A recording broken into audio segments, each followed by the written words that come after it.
All right, I figure I should probably do a longer one, give you guys some updates, my brain dump, what have I been up to.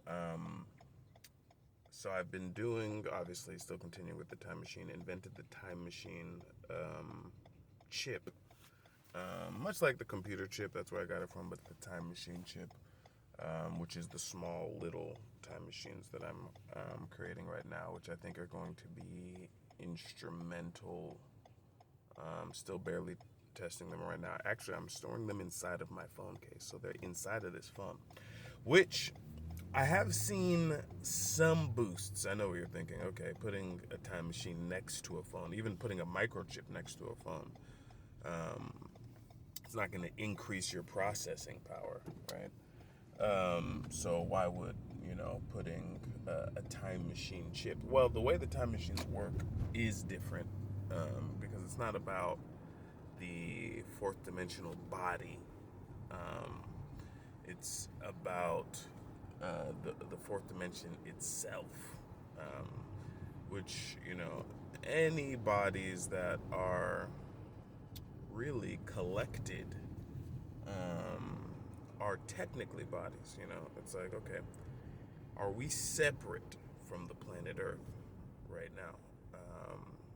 It's like you would say, oh, that's me, and I'm in a car, um, you know, different things. Um, are we separate from the things that we're touching? Technically not.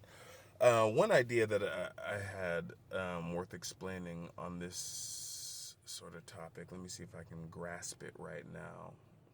Um, what we don't understand about higher dimensional things is that they don't really exist, right? Um, for instance, that starts to really occur when you get to the fourth dimension, right? So anything that you have to say, oh, is this thing real? And if you have to say it's real at a certain time, right? So it's not permanent. Um, it's not a real thing. And I'm not taking away, like it's real in higher dimensions, but in the third dimension, it's not a real thing. So let's say, and I kind of talked about this in a different video, but let's say you have some clay, right? And you're using that clay to make a pot. Um, and I'm gonna be kind of relative here, because even the clay itself is temporally irrelevant to its constituents. The only thing that saying that something is made out of clay will tell you. I was actually going to go to talking about the pot not existing, right? Because the clay is not always a pot. The pot is a concept that you can use for a little while. But the clay itself is really just letting you know the immediate future and past of the interactions that are going to take place. What's really interacting the first three dimensions? Electrons are going to interact with um, kind of technically themselves, but they're going to interact with quarks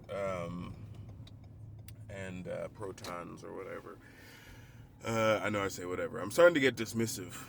I kind of think everything is just neutrinos at this point, or just the power dimension. But anyway, um, so, um, yeah. So what you're seeing is temporally relevant, but three dimensionally, um, it's not really relevant. It's just because we have access to the concept of time. Now, this gets more and more interesting the higher up you go.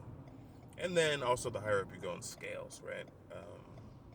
I'm not exactly sure what a massive temporal region would be, but I'll be thinking about that. But let's say you go up in a higher dimension. So, in my hypothesis, higher dimensions are concepts, right?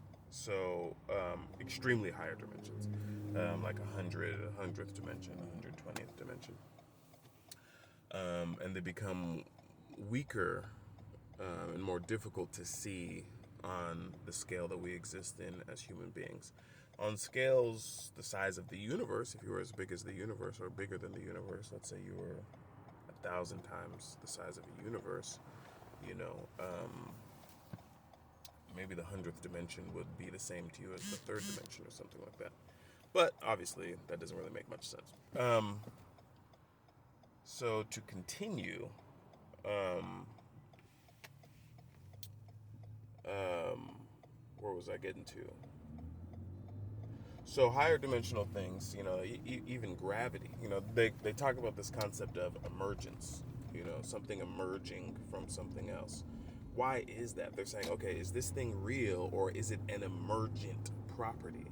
In my hypothesis, what the concept of, because you could say everything is emergent, you know, and what do things emerge from? Higher and higher dimensions.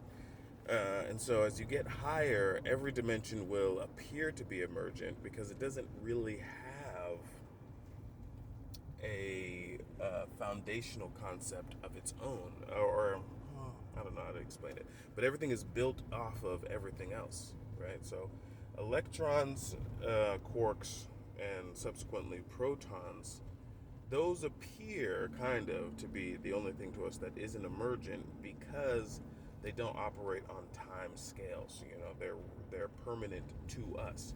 But in my hypothesis, I'm actually starting to think that protons themselves are actually emergent from electrons, and that quarks are also emergent from electrons.